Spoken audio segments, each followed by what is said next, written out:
lovely people, it's Nicole and I don't have the energy to do today's challenge, so we're just gonna go right into the update part of this video. Yesterday was a really good reading day. I finished Poison's Kiss by Brandon Shields. Very much enjoyed it. I don't think it like stood out as like incredible to me, but it was definitely entertaining. And then I read Lucky in Love by Casey West, which was my read a book entirely outside challenge.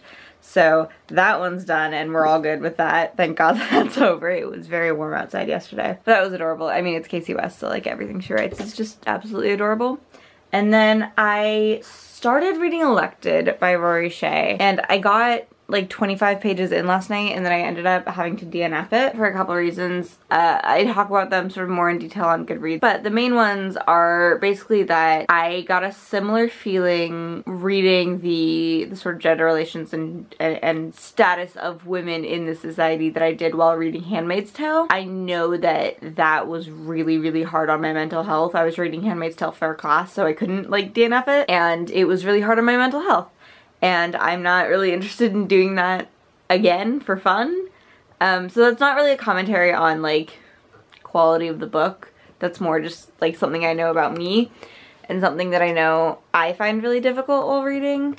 And then the other thing is the story is very much a queer and a trans narrative based on just like the plot and how everything's sort of set up. But so far as I can tell, and I did look around on social media and author bio and all that stuff, so far as I can tell, both the author and the main character are cisgender and heterosexual. So I'm not really sure how I feel about that story, about a story that is so intensely like a trans narrative, because the main character basically is a cis girl who, because the laws in her country say that like only men can inherit the throne, since she was 4, her parents have made her present as male, but she's always identified as female. And then there's a whole thing with like she's straight, but she has to marry a woman to like keep up the guise that she's a guy.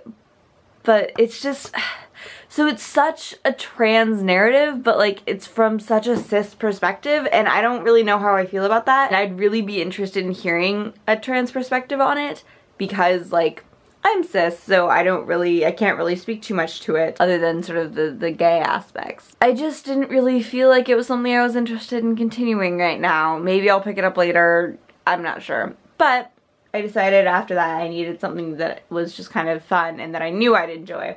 So I picked up Runaways, the complete collection, volume 3. I'm not very far into this. I would give you a page count, but these pages aren't numbered because it's a comic book. So that should be fun and relatively fast. So I work at 6, so as of filming this I have about 6-ish hours before I have to like get ready for work and leave. So I'm just gonna go read, and I hope you guys are having a great readathon so far, and let me know how you guys are doing in the comments. I love you, and I'll see you later.